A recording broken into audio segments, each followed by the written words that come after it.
안녕하세요. 부부의 사연 라디오입니다. 오늘의 사연 시작하겠습니다.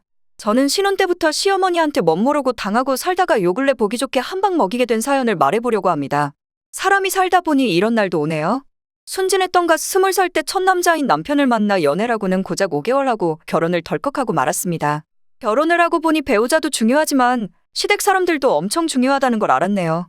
그때 저는 결혼을 너무 만만하게 본 것은 아니지만 그때만 해도 남편이 첫 남자여서 그런지 저에게 남편이 전부였습니다.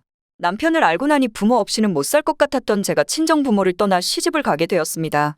까마득한 옛날을 회상하며 글을 쓰는데 갑자기 저도 모르게 그때 일을 생각하면 눈물이 나오네요.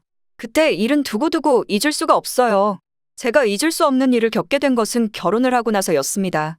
별난 시댁 식구들 때문입니다. 제가 결혼하기 전 남편은 남편과 함께 일하던 곳에서 만나게 되었습니다. 저는 고등학교를 졸업하고 대학에 갔지만 원하던 학과가 아니어서 그런지 그냥 휴학을 하게 되었어요. 그냥 돈이나 벌어서 하고 싶은 거 하면서 살자라는 마음으로 알바를 먼저 시작을 했습니다. 친구가 다니고 있던 곳에 아르바이트 자리가 나서 저도 친구와 함께 일을 하게 되었어요. 그때 그곳에서 남편을 만나게 되었어요. 저는 일이라고는 한 번도 해보질 않고 자라서 일이 서툴렀어요. 그래서 하루만 일해보고 그만두려고 했다가 일주일 그 다음엔 2주 한 달 이렇게 다니게 되었습니다. 제가 바로 그만두지 않고 계속 일을 할 수 있었던 것은 바로 저를 옆에서 많이 도와주는 사람이 있었기 때문이에요. 그분은 바로 아까 말한 저희 남편이에요. 남편은 그곳에서 매니저를 맡고 있었는데 사장님한테 인정도 받고 성실한 사람이었어요. 짓궂은 손님들이 저희 연락처를 물어보면 중간에서 커트를 해주고 했어요. 처음엔 남편의 속마음을 모르고 있을 땐 저는 그냥 의례적으로 이렇게 도와주나 보다 생각했는데 친구가 그러더군요. 아무래도 매니저분이 저를 좋아하는 눈치 같다는 말을 들어서 그런지 가만히 살펴보니 정말 저를 대하는 태도와 다른 아르바이트생들을 대하는 태도가 사뭇 다르더라고요. 저도 언젠지는 몰라도 자꾸 눈길이 가게 되었는데 그래도 남편과 더 가까워진 사건이 있었어요. 가게 사장님께서 회식을 해준다고 했는데 그때 남편의 마음을 확인하게 되었어요. 저는 못 먹던 술도 그날 기분 좋게 주는 대로 다 받아 먹다 보니 얼큰하게 취하게 되었고 몸을 못 가누자 남편이 저를 끝까지 책임지고 집에 데려다 주었다고 하더군요. 저도 그때 남편을 뭘 믿고 그랬는지는 모르겠습니다. 마음이 가는 사람이고 왠지 모르게 이 사람이랑 결혼도 하고 싶다는 생각까지 들었는데 지금 생각해도 그땐 왜 그랬는지 참 알 수가 없어요. 인연은 따로 있다는 게 맞기도 한 것 같아요. 그리고 저를 잘 챙겨주니까 더 끌리기도 했던 것 같습니다. 그렇게 해서 저와 남편은 그날부터 누가 먼저라 할 것 없이 서로를 챙기기 시작했죠. 그렇게 지내다가 친구 집에서 다 같이 술 한잔 하기로 했는데 그날 친구가 저희를 초대해놓고 갑자기 들어오지 않아서 저희는 단둘이서 친구 집에서 주인 없는 집에서 그냥 술 한잔 하게 되었습니다. 그러다 저희 둘은 취하게 되었고 역사가 이루어지면서 저는 저희 아이를 가지게 되었습니다. 그 사실을 알고 서둘러 결혼도 하게 되었죠. 저희 친정에서는 저의 임신 소식 듣고 한바탕 난리가 났고 시댁엔 오빠, 그러니까 남편의 나이가 28살이어서 반대는 하지 않았어요. 나중에 시누이들이 그러는데 시어머니가 딱 하나, 제가 너무 어려서 맘에 안 들어 했다고 하더군요. 너무 어린 며느리 들이면 하나에서 10까지 가르쳐야 한다는 생각에 맘에 들어하지 않았다고 해요. 그런데 저 역시 시어머니가 맘에 들지 않았어요. 서로 왕래 없이 바로 결혼 승낙받으면서 얼굴을 뵌 게 다였는데 첫 느낌부터 별로였습니다. 그래서 그런지 결혼해서도 껄끄럽고 불편했어요. 그런데 결혼을 이미 했는데도 불구하고 시댁에 가면 이런 소리를 계속하는 겁니다. 저만 보면 자꾸 좋은 나이에 왜 결혼을 서둘러 하냐는 등 나이가 아깝다는 등 이런 말들을 했어요. 어차피 이렇게 된 거 결혼했으면 앞으로 잘 살아라 하면 될 것을 자꾸 초치는 소리와 함께 그만 살기를 바라시는 것도 아니고 자꾸 귀에 거슬리는 말을 하셨어요. 거기에다가 기가 막힌 것은 또 있었습니다. 시어머니 애를 정말 싫어하는 분이셨어요. 시누이 둘이 있는데 둘 다 역시 애를 좋아하지 않는다고 들었지만 그렇게 애를 좋아하지 않는 집안은 처음 봤습니다. 시댁에 가게 될 때 저는 잘하고 싶어서 배불러서도 시댁에 경조사 빠지지 않고 참석을 했어요. 그런데 그런 절 보고 집에서 쉬지 왜 무거운 몸으로 시댁에 왔냐고 돌아가면서 한 소리씩 하는 거예요. 이렇게 말하면 저 생각해서 말했다고 하시겠지만 그런 게 아니었어요.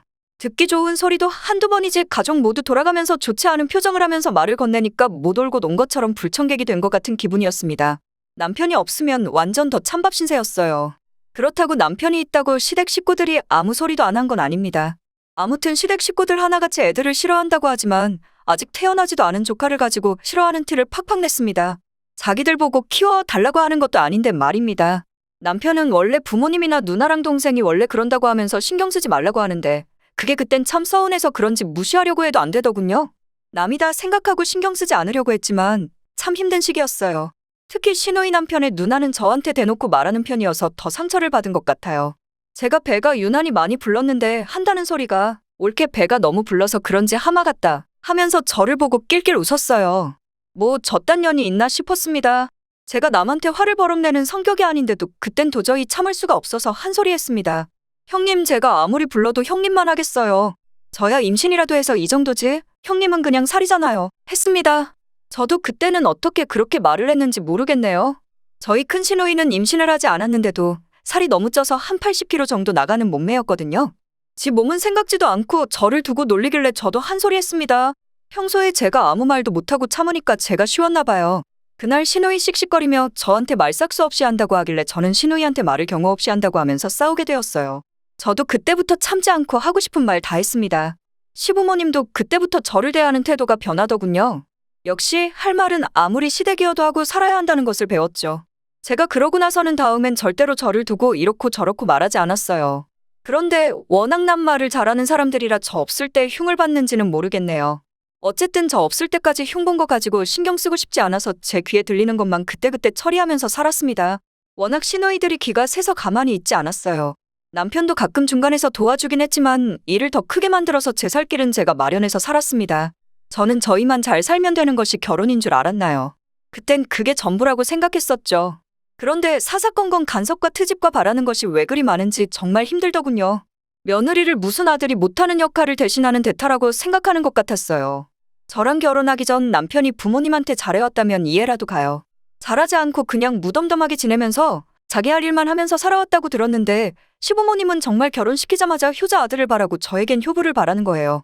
저는 그렇게 할 자신이 없어서 나름 노력을 했지만 시부모님이 원하는 대로는 못하겠더라고요. 저희 시어머니 시아버지 그리 다정하지 않은 분들이고 만나기만 하면 자꾸 싸우셔서 불편해서 함께하는 시간을 되도록이면 하지 않았어요. 그런데 시어머니 이런 것 가지고 왜 집에 자주 안 오냐고 전화해서 저한테 한바탕 했는데 그럴 때마다 저는 속으로 참지 않고 솔직하게 말했어요. 부모님들 싸우지 않으면 자주 가겠다 하지만 자꾸 다투시니까 못 가겠다 했더니 안 싸울 테니 와라 하셔서 가면 여전히 싸우셨어요. 그런데 이런 거야 어느 집이나 있는 일이라고 생각을 바꾸고 살다 보니 별 문제가 되진 않았는데 문제는 아이가 울거나 하면 오라고 할 때는 언제고 가라고 하는 겁니다. 어찌나 기분이 더럽던지요. 시부모님들 좋아하지도 않는 애를 좋아하는 척하는 것이 눈에 보일 정도였는데 그러면서도 자꾸 집으로 오라고 불렀어요. 가만히 보니까 애를 보기 위해서가 아니라 남편을 보기 위해서였던 거였어요. 저와 저희 애는 관심조차 없었던 거였습니다. 한 번은 애가 아프다고 했는데도 핑계대지 말고 오라고 화까지 내셔서 오기가 나서 아픈 애를 데리고 갔습니다. 그랬더니 그제야 애를 보고한다는 소리가 진짜네? 이 정도면 집에 있지? 왜 굳이 왔니? 이러는데 정말 욕 나올 뻔했습니다. 저 그날 애하고만 시댁에서 나와버렸어요. 제가 간다고 짐 챙기니까 뒤통수에 대고 한다는 말이 그래라 시끄러워서 머리가 아프다. 그냥 너희는 너희 집에서 자고 내일 상태 보고 다시 와라. 이러더군요. 그래서 아니요. 전 그냥 내일도 못 오니까 가족들끼리 식사하세요. 하고 뒤도 돌아보지 않고 나와버렸어요. 남편은 그냥 있을 줄 알았는데 바로 따라 나서더군요. 저희 가고 나서 얼마나 욕을 했는지는 몰라요. 다음날 바로 새벽부터 전화해서 오라고 했는데 가지 않았습니다. 오라고 하면 오고 가라고 하면 가니까 맘대로 하려고 하길래 안 가버렸어요. 남편이 나서서 애 우는 거 싫어하니까 더 이상 못 가겠다고 말을 했다고 하더군요. 시어머니 남편 말이라면 듣는 편이어서 잘 해결은 되었는데 문제는 다음에 또 있었습니다. 시아버지 생신날이었어요. 아침 때는 괜찮고 잘 놀았던 애가 시간이 갈수록 고열이 나기 시작하더니 자지러지게 우는 겁니다. 그런데 거기에다 대고 그러다 말 거라면서 병원에 뭐하러 가냐고 해열제 먹이고 말라는 식이었어요. 애가 무엇 때문에 열이 나고 아픈지 모르면서 그딴 말을 하는 거예요. 시어머니라는 사람 자기 아플 땐 무슨 큰일이 난 것처럼 하면서 다른 사람 아프면 별일 아닌 것처럼 하는 분이세요. 심지어 어린애가 아픈데도 말입니다. 당신 애들 키울 때도 다 그렇게 컸다면서 아는 척을 하면서 말입니다. 남편도 자기 부모가 그렇게 얘기하니까 그냥 있더군요. 저는 이대로는 안 되겠다 싶었죠. 서둘러 애를 안고 가까운 곳에 있는 개인 병원으로 뛰었어요. 그런데 의사는 애를 보고 큰 병원으로 가라고 대뜸 그러는 겁니다. 그냥 두었다가 큰일 생긴다고 서두르라고 했어요. 만약 그때 시어머니 말 듣고 가만히 있었으면 정말 큰일이 생길 뻔했습니다. 이 일 아니고도 또 큰 사건이 있었습니다. 제가 모임이 있어서 남편한테 애를 맡기고 나갔는데 혼자 애를 보다가 시댁에 시어머니 호출을 받고 갔나 봐요. 그런데 애가 열이 나고 아팠나 봐요. 그런데 남편이나 시어머니나 애가 아픈 것도 모르고 그냥 두었다가 저녁에 애가 아픈 걸 뒤늦게 알고 큰일이 날 뻔했었습니다. 그런데 기가 막힌 게 애를 안 키워본 것도 아니고 애가 아프면 병원을 가야 하는데 저 올 때까지 남편은 기다리고 있었고 시어머니는 이런 걸로 병원을 안 가도 된다고 했다는 거예요. 저는 너무 화가 나서 왜 그러고 있었냐고 묻자 시어머니를 가르치려 드냐고 하면서 이딴 걸로 안 죽는다고 하더군요. 그러면서 자기는 애들 아파도 병원을 바로 안 갔고 집에서 다 낫게 했다고 자랑처럼 말하더라고요. 갑갑하고 화가 나서 더 이상 말 섞지 않고 애를 안고 병원으로 찾은 거였어요. 편도가 갑자기 부어오르더니 열이 내릴 생각을 하지 않는 거예요. 저는 애를 안고 얼마나 울었는지 몰라요. 그 자그마한 발에 주사를 꽂는데 정말 미치는 줄 알았습니다. 나중엔 도저히 혈관이 잡히지 않아서 여기저기 몇 군데 꽂아보게 되었어요. 결국 다행히 혈관을 찾아 치료에 들어가게 되었지요. 그때만 생각하면 그때부터 시어머니 꼴도 보기 싫어서 그날 이후로 오라고 해도 가지 않았어요. 그런데 더 기가 막힌 것은 시댁 식구들 자기들이 아플 땐 집안이 발칵 뒤집힐 정도로 난리가 납니다. 시아버지부터 시작해서 특히 시어머니 자신이 아프면 자식들 다 불러서 아픈 것을 확인시켜요. 자식들 키우느라 이렇게 아픈 거라고 생색 아닌 생색을 그렇게 내고 대가를 바라시죠. 저는 저희 애 그렇게 되기 전에는 그냥 그러려니 했는데 저희 애 그렇게 하는 거 보고 정이 뚝 떨어져서 다신 그런 일로 가지 않았습니다. 일단 남편을 보내서 상황을 듣고 사태 파악한 후 움직였어요. 그런데 이제부터 저희 시어머니한테 제대로 복수라면 복수인데 그럴 만한 일이 생겼어요. 하루는 맘 편히 시댁에 잠깐 가서 시어머니 아픈 것 좀 살펴보려고 해서 가게 되었습니다. 원래 이런 거 제가 싫어하는 거 알기에 남편이 시키지 않는데 그날 하필 출장도 가야 하고 남편 생각으론 이제 세월이 지났으니 용서를 제가 했을 거라고 생각했는지 저한테 부탁을 하더군요. 그래서 지금은 어쩔 수 없이 가지만 아직 마음 풀리지 않았다고 확실하게 말해줬어요. 저는 확실하게 용서하지 않았고 용서되지 않습니다. 그래도 자기 부모니깐 가달라고 부탁을 해서 한바탕 하고 할 수 없이 시댁에 가긴 갔습니다. 갔는데 아니나 다를까 별일 아니었어요. 간단한 감기 증세 가지고 집안을 발칵 뒤집어 놓은 거였어요. 저는 한심하다는 눈빛으로 쳐다보며 한 소리 했습니다. 그 정도 감기로 왜 그러세요? 아기가 열이 40도가 다 되어도 괜찮다고 하셨으면서 겨우 이 정도 미열로 엄살을 피우세요? 적당히 좀 하세요. 했습니다. 저도 모르게 괜히 한 번은 말하고 싶었던 말을 드디어 꺼내게 되었어요. 그러자 시어머니, 애하고 노인네하고 같냐? 하더군요. 그래서 뭐가 달라요? 오히려 애가 더 위험하죠. 애는 말을 못하잖아요. 어디가 아픈지 말을 못하는 애를 방치했잖아요. 그것도 여러 번이나 참견하면서 병원도 못 가게 했잖아요. 그러면서 어머니는 왜 그렇게 병원 하세요? 하고 쏘아붙였어요. 그전에도 이렇게 말할 기회는 있었지만 시어머니가 아플 때는 시댁에 오지 않았기에 말할 기회도 없었네요. 이날 저도 모르게 가슴 한구석에 있던 것이 터진 거예요. 제가 이렇게 말하자 시어머니 갑자기 시어머니 방에서 떼굴떼굴 죽는다고 쇼를 하더군요. 정확히 어디가 아픈지 모르겠다면서 쇼를 하는데 못 봐주겠더군요. 그날은 남편은 출장을 가고 시아버지는 큰댁에 경사가 있어서 가고 없었어요. 그런데 더 어이없는 것은 시어머니가 이러는 것에는 이유가 있었습니다. 시어머니 큰댁에 가고 싶지 않아서 일부러 감기인 거 알면서도 다른데 아프다며 꾀병을 부리고 있었던 거였어요. 시아버지는 시어머니 쪽에 가기 싫을 때 그런 쇼를 부리고 반대로 시어머니는 시아버지 쪽 경사 있으면 참석하고 싶지 않아서 이런 쇼를 하는 거였어요. 그런 걸 보고 자란 자식들이라 그런지 자식들 하나하나 다 무슨 일만 있으면 아프다고 하더군요. 저희 남편도 저희 친정의 일이 있으면 아프다고 하는 거예요. 저는 애초에 다행히 잡아서 지금은 버릇을 완전히 고쳐놨어요. 아파 쓰러져도 저희 친정집에서 쓰러지라고 데리고 갔습니다. 여러 번 반복적으로 아프다고 하는데 그때마다 약을 준비해서 가서 먹였어요. 그래서인지 어느 순간 아프다는 소리를 하지 않고 집안 행사에 잘 따라나서 더군요. 그런데 시부모하고 시누이들은 애초에 제가 신경을 안 써서 그런지 여전히 무슨 일만 있으면 아프다고 핑계대고 안 나타나요. 포기하고 산지 오래됐습니다. 저희 가족만 행복하면 될 것 같아 신경 쓰지 않고 살고 대신 시누이한테 좋은 일이 있다고 할 때 저도 똑같은 방법으로 해주고 있어요. 눈에는 눈, 이에는 이죠. 자기들이 한 것은 생각 안 하고 제가 그럴 때마다 서운하다는 둥 시댁을 우습게 안다는 둥 이딴 말을 하는데 저는 그런 것들 신경 쓰지 않고 살고 있습니다. 어차피 시댁 사람들이 변하지 않는데 제가 혼자서 애써 굳이 노력하고 싶지 않았어요. 처음부터 저도 그러지 않았습니다. 너무나 큰 행사인 돌잔치마저도 핑계를 대고 나타나지 않은 큰 시누이한테 질린 거죠. 돌아가면서 말입니다. 저는 그냥 시누이 없다고 생각하고 살고 있습니다. 이런 일 아니고도 시어머니 진짜 별거 아닌 걸로 아파도 난리가 납니다. 그러다 보니 진짜 큰일 났을 때 저도 보란듯이 똑같이 말해드렸습니다.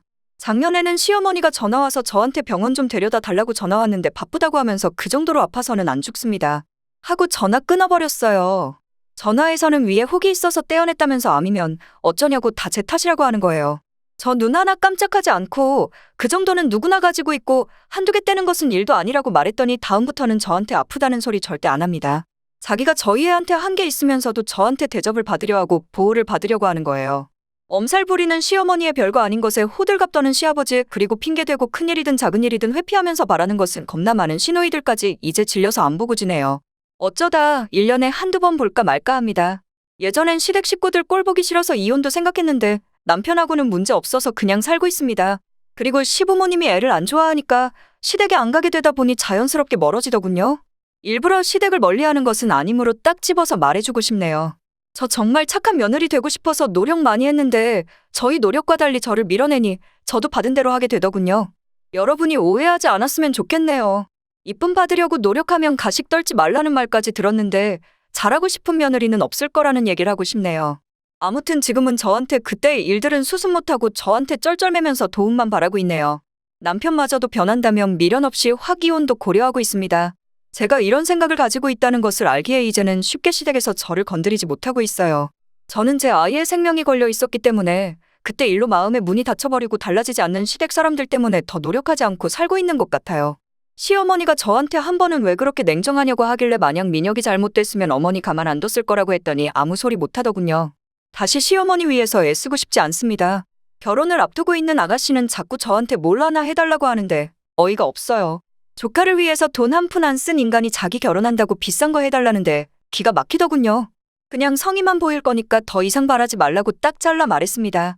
그거 마저도 하고 싶지 않지만 남편을 위해서 한 거예요. 여하튼 저는 지금이 행복하고 좋습니다. 저는 지금이 너무 좋아서 앞으로도 쭉 이렇게 거리를 두고 살 거예요. 지금까지 여러분의 소중한 사연을 읽어드리는 부부의 사연이었습니다.